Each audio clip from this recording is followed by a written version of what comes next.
Yo le digo a todos, aquí el pastor Héctor Quiñones en Conexión Espiritual. Estamos mirando en el día de hoy la lectura titulada Sermones, Jeremías capítulo 21 hasta el capítulo 23. Vamos así mismo a orar y comenzamos. Dios y Padre Celestial, Señor, ¿qué haríamos sin ti? Verdaderamente, Señor, que eres la esencia de nuestro diario vivir. Eres nuestro todo. Agradecemos, Señor, Padre, por recordarnos diariamente.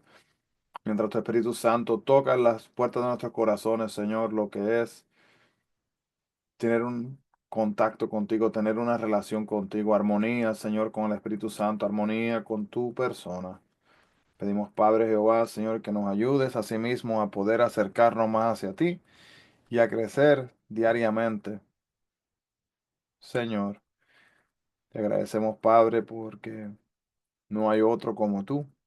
Te pedimos, Señor, que nos ayudes a entender, quizás, si es plan tuyo, el por qué, Señor, tu pueblo sigue tornándose a la idolatría. Que nos ayudes a entender, Padre, por qué nosotros, quizás no ídolos como los que están en aquellos tiempos, pero quizás también hacemos lo mismo, Padre, y que nos ayudes a poder enfocarnos en ti como lo mereces. Háblanos a través de tu palabra en el nombre de Jesús. Amén y amén. Así que, hermanos, acá mirando el capítulo 21 al 23. Primero el 21 al 22 son las malas noticias para Jerusalén. Luego tenemos acá renuevo justo, asimismo para Judá. Y el tiempo de Judá está expirando. Ya un creciente presagio de desastre sobrecoge la nación. Y la popularidad entonces del profeta de Dios ha llegado al punto aún más bajo.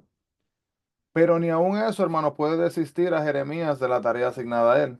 Declarar a líderes y también a las personas en los alrededores por igual el descontento de Dios con la conducta de ellos. Pasando de la nación en general a los líderes en particular, Jeremías pronuncia juicios con tres reyes y después coge y fija su atención a sí mismo en el rey Mesías, que restaurará la justicia de la tierra. Cuando al fin la ira de Dios se derrame sobre su voluntarioso rebaño, el país estará desolado por 70 largos años. Y así mismo, hermano, se puede ver en el capítulo 21 que los capítulos 21 hasta el capítulo 28 narran lo que son los mensajes de Jeremías concernientes a los ataques de Nabucodonosor a Jerusalén. Y el rey Sedequías decidió rebelarse contra el rey Nabucodonosor. Y los nobles aconsejaron que se aliara con Egipto. Entonces Jeremías lo que hizo fue que pronunció juicio sobre los reyes y sobre los falsos profetas también de igual manera, por llevar al pueblo por el mal camino. Entonces el rey Sedequías quizás se refería al momento en que Dios liberó a Jerusalén de Sennacherib, rey de Asiria, en los días de Ezequías. Pero las esperanzas de Sedequías se vieron frustradas. Y por último, podemos ver en esa parte, ¿verdad? Que el último gobernante de Judá durante el cautiverio en 597 antes de Cristo, pues fue en ese momento Sedequías. Y cuando vemos acá nuevamente Pasur, vino al profeta buscando ayuda. Dios aún tenía trabajo para Jeremías. Al vivir nuestra fe, hermanos, podemos encontrar el rechazo, la desilusión o el trabajo arduo que nos hace llevar también a sí mismo lo que es el desaliento. Hay momentos, hermanos, en nuestras vidas donde estamos trabajando, tratando de hacer las cosas para el Señor, tratando de vivir la mejor vida. ¿Y qué pasa? Sentimos quizás como que no estamos alcanzando nada. Y puede llegar el desaliento, puede llegar el desánimo. Pero recuerda, hermanos, que no importa cuántas veces en la vida, ¿verdad?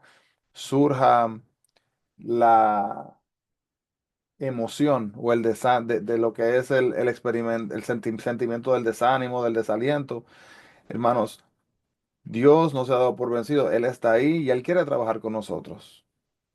Él quiere que podamos sentir, ¿verdad?, que estamos haciendo su obra. Pero está en nosotros si vamos a caminar en el camino correcto para alcanzar esto o no. Jeremías predijo entonces ahí en el capítulo del 21 del 1 al 14, en resumen, predijo la destrucción de Jerusalén. Los líderes de la ciudad rechazaron su palabra y se burlaron de sus advertencias. Y en su desesperación el rey Sedequías se volvió a Dios para pedirle ayuda, pero sin reconocer las advertencias de Dios ni admitir su pecado. Muchas veces ver en nuestras vidas nosotros esperamos que Dios nos ayude en nuestros momentos difíciles, aun cuando lo hayamos olvidado en los tiempos de prosperidad. Sin embargo, Dios quiere una relación, hermanos, duradera. Jerusalén estaba construida sobre una meseta con tres valles, con valles, perdón, en tres de sus lados. Y sus habitantes creían estar seguros, perdón, debido a su ubicación estratégica, ¿verdad? Porque en base a la ubicación estratégica donde están los valles, se determina cuán fácil puede ser si le van a hacer un ataque o no. Dios dice entonces que es demasiado tarde para el arrepentimiento. Y en el capítulo 22, versículo 4, Dios dice que hay tiempo para cambiar. Dice así, dice, porque si efectivamente obedeciereis estas palabras, los reyes que en lugar de David se sientan sobre su trono, entrarán montados en carros y en caballos por las puertas de esta casa, ellos y sus criados y su pueblo. Así que los sucesos de este capítulo ocurrieron antes de los que narra el capítulo 21. Estamos en el capítulo 22. Y Dios ofreció al rey las bases para reconstruir la nación. Y número uno, hermanos, era que tenían que volverse del mal, perdón, y ahora tenían que hacer a sí mismo el bien. Hacer el bien es algo, ¿verdad? Que la más simple creencia en toda la sana doctrina, disculpe, hacer el bien es algo más que la simple creencia en toda la sana doctrina acerca de Dios. Así que el creer, hermanos, pues es importante, pero estamos buscando, ¿verdad? Dios está buscando algo más. Significa vivir en obediencia hacia Él. Significa que las buenas obras no nos salvan, pero muestran, ¿verdad?, nuestra fe hacia Él. El buen rey Josías murió en la batalla de Megiddo y su hijo Salum, que es Joacás, reinó durante 3 breves meses, en el 609 a.C., antes de que el faraón Necao lo llevara a sí mismo a Egipto. Sería el primer gobernante que muriera en cautiverio, y al pueblo se le dijo que no malgastara sus lágrimas en la muerte de Josías, sino que llorara por el rey Joacás, que llevaba cautiverio y nunca volvería. Dios pronunció juicio sobre el rey Joacim, su padre, el rey Josías. Fue uno de los reyes más grandes de Judá, pero Joacim era malvado. Josías fue fiel al llevar a cabo su responsabilidad de enseñar a su hijo y ser modelo de una vida recta. Sin embargo, las bendiciones de su padre, así mismo, ¿verdad?, no las reclamó. Joacim fue infiel al no cumplir con la responsabilidad de imitar a su padre. Y así mismo el juicio de Dios cayó sobre su vida. Asimismo podemos ver que nosotros también podemos heredar el dinero de nuestros padres, pero no podemos, hermanos, heredar su fe. Eso no es una herencia, no es algo que se pase, es una decisión que tomamos nosotros, ¿verdad?, diariamente en nuestras propias vidas. Desde la niñez Joacim fue testarudo y tuvo un corazón duro. Dios se lo advirtió, pero se negó a escuchar y priorizó siempre su prosperidad y no su relación con Dios. Y si alguna vez, hermanos, nos encontramos tan cómodos que no tenemos tiempo para Dios, tengamos cuidado porque eso no nos va a ayudar a poder profundizar en intimidad con Dios. Un anillo con un sello era sumamente valioso debido a que el rey lo usaba para autenticar documentos valiosos. Y los pecados de Joaquín echaron a perder su utilidad para Dios. Aún así, fuera el anillo de Dios, lo destituirían por sus pecados. Sedequías reinó, hermanos, después de Joaquín, pero murió antes que él. Y Joaquín entonces fue el último rey de Judea que se sentaría en el trono de Judá. Y él tuvo 7 hijos. Pero hermano, mire esto, de los 7 hijos que tuvo, ninguno sirvió como rey, que era la práctica en aquel tiempo. El nieto de Joaquín, Zorobabel, gobernó después de regresar del cautiverio. Solo fue un gobernador, no fue un rey. Capítulo 23. Los líderes que fueron responsables de guiar a Israel en el camino de Dios eran los únicos a los que se les decía la actual condición de Israel. Y por lo tanto, Dios decretó entonces un juicio severo en su contra. Y los líderes son responsables, ¿verdad?, por quienes se les ha confiado. Muchas veces la gente quiere liderazgo, pero no piensa que cuando está en liderazgo tiene un grupo de personas, ¿verdad?, que le están siguiendo, que están eh, dejándose llevar de su ejemplo y están esperando ser dirigidas y guiadas por esa persona, por ese líder. Entonces es importante, ¿verdad? Poder proveer la guianza y que la gente entonces asimismo pueda seguir de igual manera, de acuerdo que sea el plan de Dios. El capítulo 23 del 9 al 14, la falsa profecía fue uno de los factores principales, ¿verdad? En cuanto a lo que fue la corrupción de la nación, los falsos profetas contaban con una audiencia grande y entusiasta y eran muy populares debido a que hacían, disculpe, que el pueblo creyera que todas las cosas andaban bien, ¿verdad? Y entonces encontrarse el mensaje de Dios a través de Jeremías no fue muy agradable, debido a que le mostró al pueblo lo mal que estaba. Imagínese, hermano, que usted vaya y le diga, mire, está haciendo esto y esto y esto. Y era, tristemente, hermano, hay que decir la realidad. Lo que estaba diciendo Jeremías no era como una sorpresa para ellos.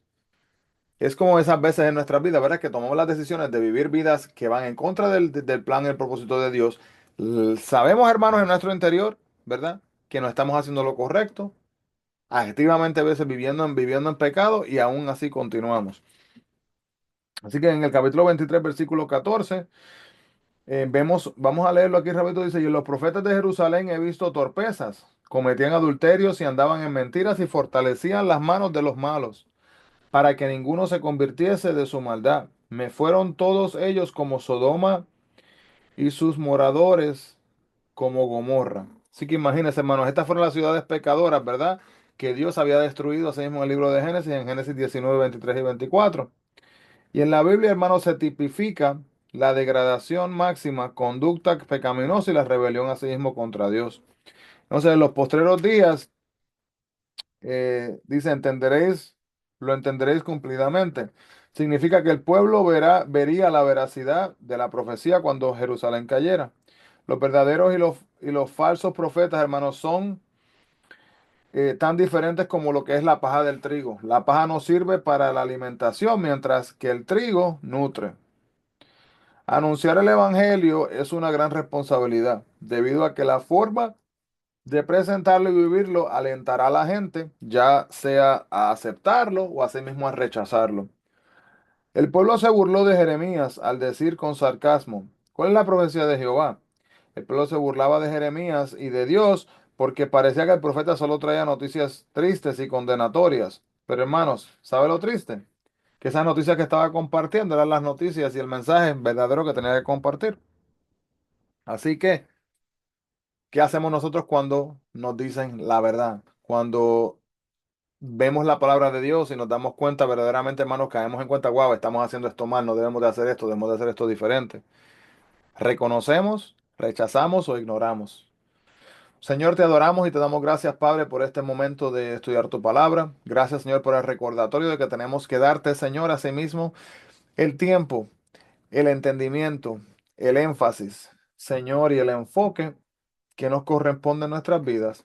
Para así mismo, mi Dios, no distraernos y no llegar en ningún momento, Señor, a tomar decisiones las cuales buscan hacer daño y no buscan, Señor, que nos acerquemos a sí mismo a Dios. Te pedimos, Padre Jehová, Señor, que nos guardes, que nos guíes diariamente y que podamos vivir vidas, Señor, que buscan honrarte como lo mereces. En el nombre de Jesús.